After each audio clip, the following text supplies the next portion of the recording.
कार्य हो रहा है, तो मैं मानता हूँ सरकार द्वारा सभी क्षेत्र में टूरिज़्म और हेल्थ में अपना जो डिस्ट्रिक्ट हॉस्पिटल है वो 2 साल पहले बना था, 2-3 साल पहले उसको शिफ्ट कराया और उसमें केंद्र सरकार द्वारा क्रिटिकल केयर यूनिट भी उसका शिलान्यास भी हुआ। माननीय प्रधानमंत्री नरेंद्र मोदी जी ने उसका इनॉग्रेट किया था। तो मैं मानता हूँ कि सभी क्षेत्र में यहाँ पे धौलपुर में बजट मिला है और आपको ये भी बताना चाहता हूँ कि धौलपुर से हम टाइगर रिजर्व बनाने के लिए भी प्रस्ताव भेजा है। कोर एरिया स्वीकृत हुआ है, अब बफर जोन को भी स्वीकृत करना बाकी है, अनुमोदन बाकी है। तो tourism, wild life, connectivity, road connectivity, railways, hospital सभी में बजट मिला है।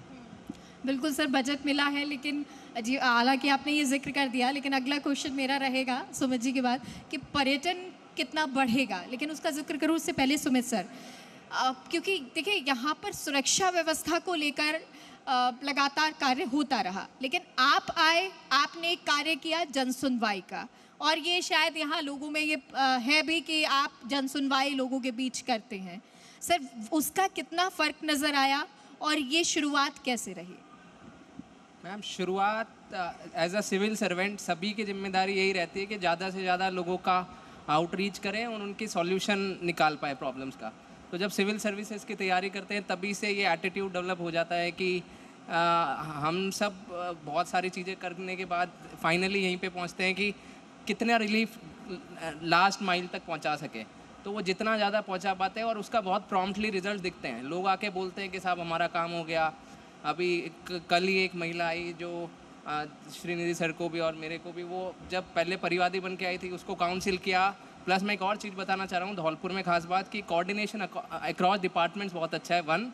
एंड सेकेंडली जो आप अवार्ड दे रहे हैं लोगों को, तो सोशल जो ऑर्गेनाइजेशंस हैं वो भी बहुत प्रॉम्प्टली एक्ट करती है। तो उनको हमने मंजरी फाउंडेशन से जैसे कनेक्ट किया तो वो खुद का अचार बनाने का बिज़नेस चालू कर दिया उन्होंने।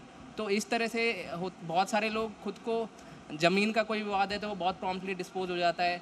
कोई परिवादी है जिससे मारपीट हो गई तो अगर पुलिस बहुत प्रॉम्प्टली उस पर कार्रवाई कर देती है तो वो एस्केलेट नहीं होते।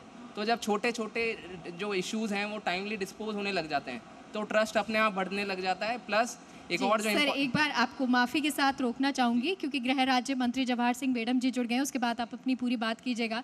जैसा कि हम जिक्र कर रहे थे